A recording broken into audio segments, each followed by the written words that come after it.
Capítulo 7. La propiedad del señor Bennet consistía casi enteramente en una hacienda de 2000 libras al año, la cual, desafortunadamente para sus hijas, estaba destinada, por falta de herederos varones, a un pariente lejano, y la fortuna de la madre, aunque abundante para su posición, difícilmente podía suplir a la de su marido. Su padre había sido abogado en Meryton y le había dejado 4000 libras. La señora Bennet tenía una hermana casada con un tal señor Phillips que había sido empleado de su padre y le había sucedido en los negocios, y un hermano en Londres que ocupaba un respetable lugar en el comercio.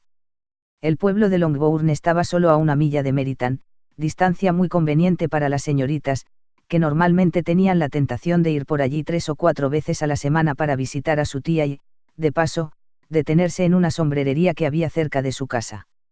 Las que más frecuentaban Meryton eran las dos menores, Catherine y Lydia, que solían estar más ociosas que sus hermanas, y cuando no se les ofrecía nada mejor, decidían que un paseíto a la ciudad era necesario para pasar bien la mañana y así tener conversación para la tarde, porque, aunque las noticias no solían abundar en el campo, su tía siempre tenía algo que contar.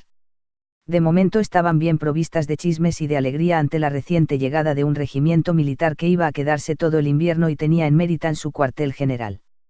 Ahora las visitas a la señora Phillips proporcionaban una información de lo más interesante. Cada día añadían algo más a lo que ya sabían acerca de los nombres y las familias de los oficiales. El lugar donde se alojaban ya no era un secreto y pronto empezaron a conocer a los oficiales en persona. El señor Phillips los conocía a todos, lo que constituía para sus sobrinas una fuente de satisfacción insospechada. No hablaba de otra cosa que no fuera de oficiales. La gran fortuna del señor Bingley, de la que tanto le gustaba hablar a su madre, ya no valía la pena comparada con el uniforme de un alférez. Después de oír una mañana el entusiasmo con el que sus hijas hablaban del tema, el señor Bennet observó fríamente: por todo lo que puedo sacar en limpio de vuestra manera de hablar debéis de ser las muchachas más tontas de todo el país. Ya había tenido mis sospechas algunas veces, pero ahora estoy convencido. Catherine se quedó desconcertada y no contestó. Lydia, con absoluta indiferencia, siguió expresando su admiración por el capitán Carter, y dijo que esperaba verle aquel mismo día, pues a la mañana siguiente se marchaba a Londres. Me deja pasmada, querido, dijo la señora Bennet, lo dispuesto que siempre estás a creer que tus hijas son tontas. Si yo despreciase a alguien, sería a las hijas de los demás, no a las mías. Si mis hijas son tontas, lo menos que puedo hacer es reconocerlo. Sí, pero ya ves, resulta que son muy listas. Presumo que ese es el único punto en el que no estamos de acuerdo. Siempre deseé coincidir contigo en todo, pero en esto difiero, porque nuestras dos hijas menores son tontas de remate. Mi querido señor Bennet, no esperarás que estas niñas tengan tanto sentido como sus padres. Cuando tengan nuestra edad apostaría a que piensan en oficiales tanto como nosotros. Me acuerdo de una época en la que me gustó mucho un casaca roja, y la verdad es que todavía lo llevo en mi corazón. Y si un joven coronel con 5 o 6 mil libras anuales quisiera a una de mis hijas, no le diría que no. Encontré muy bien al coronel Forster la otra noche en casa de Sir William. Mamá, dijo Lydia, la tía dice que el coronel Forster y el capitán Carter ya no van tanto a casa de los Watson como antes. Ahora los ve mucho en la biblioteca de Clarke. La señora Bennet no pudo contestar al ser interrumpida por la entrada de un lacayo que traía una nota para la señorita Bennet. Venía de Netherfield y el criado esperaba respuesta. Los ojos de la señora Bennet brillaban de alegría y estaba impaciente porque su hija acabase de leer. Bien, Jane, ¿de quién es? ¿De qué se trata? ¿Qué dice?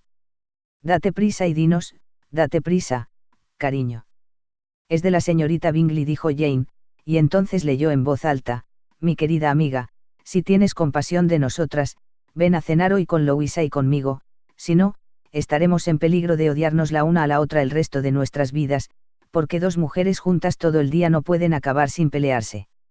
Ven tan pronto como te sea posible, después de recibir esta nota. Mi hermano y los otros señores cenarán con los oficiales. Saludos. Caroline Bingley. Con los oficiales, exclamó Lydia. Qué raro que la tía no nos lo haya dicho. Cenar fuera, dijo la señora Bennet. Qué mala suerte. ¿Puedo llevar el carruaje?, preguntó Jane. No, querida, es mejor que vayas a caballo, porque parece que va a llover y así tendrás que quedarte a pasar la noche. Sería un buen plan, dijo Elizabeth, si estuviera segura de que no se van a ofrecer para traerla a casa. Oh, los señores llevarán el lano del señor Bingley a Meryton y los Hurst no tienen caballos propios. Preferiría ir en el carruaje. Pero querida, tu padre no puede prestarte los caballos. Me consta. Se necesitan en la granja. No es así, señor Bennet. Se necesitan más en la granja de lo que yo puedo ofrecerlos. Si puedes ofrecerlos hoy, dijo Elizabeth, los deseos de mi madre se verán cumplidos. Al final animó al padre para que admitiese que los caballos estaban ocupados. Y, por fin, Jane se vio obligada a ir a caballo. Su madre la acompañó hasta la puerta pronosticando muy contenta un día pésimo. Sus esperanzas se cumplieron, no hacía mucho que se había ido Jane, cuando empezó a llover a cántaros. Las hermanas se quedaron intranquilas por ella, pero su madre estaba encantada. No paró de llover en toda la tarde, era obvio que Jane no podría volver, verdaderamente, tuve una idea muy acertada, repetía la señora Bennet. Sin embargo, hasta la mañana siguiente no supo nada del resultado de su oportuna estratagema. Apenas había acabado de desayunar cuando un criado de Netherfield trajo la siguiente nota para Elizabeth: mi querida Lizzie, no me encuentro muy bien esta mañana, lo que, supongo, se debe a que ayer llegué calada hasta los huesos. Mis amables amigas no quieren ni oírme hablar de volver a casa hasta que no esté mejor. Insisten en que me vea el señor Jones, por lo tanto, no os alarméis si os enteráis de que ha venido a visitarme. No tengo nada más que dolor de garganta y dolor de cabeza. Tuya siempre, Jane. Bien, querida, dijo el señor Bennet una vez Elizabeth hubo leído la nota en alto. Si Jane contrajera una enfermedad peligrosa o se muriese, sería un consuelo saber que todo fue por conseguir al señor Bingley y bajo tus órdenes. Oh. No tengo miedo de que se muera. La gente no se muere por pequeños resfriados sin importancia. Tendrá buenos cuidados. Mientras esté allí todo irá de maravilla. Iría a verla, si pudiese disponer del coche. Elizabeth, que estaba verdaderamente preocupada, tomó la determinación de ir a verla. Como no podía disponer del carruaje y no era buena amazona, caminar era su única alternativa. Y declaró su decisión. ¿Cómo puede ser tan tonta?, exclamó su madre. ¿Cómo se te puede ocurrir tal cosa? Con el barro que hay. Llegarías hecha una facha, no estarías presentable. Estaría presentable para ver a Jane, que es todo lo que yo deseo. Es una indirecta para que mande a buscar los caballos, Lizzie. Dijo su padre. No, en absoluto. No me importa caminar. No hay distancias cuando se tiene un motivo. Son solo 3 millas. Estaré de vuelta a la hora de cenar. Admiro la actividad de tu benevolencia, observó Mary, pero todo impulso del sentimiento debe estar dirigido por la razón, y a mi juicio, el esfuerzo debe ser proporcional a lo que se pretende. Iremos contigo hasta Meryton, dijeron Catherine y Lydia. Elizabeth aceptó su compañía y las 3 jóvenes salieron juntas. Si nos damos prisa, dijo Lydia mientras caminaba, tal vez podamos ver al capitán Carter antes de que se vaya. En Meryton se separaron, las 2 menores se dirigieron a casa de la esposa de uno de los oficiales y Elizabeth continuó su camino sola.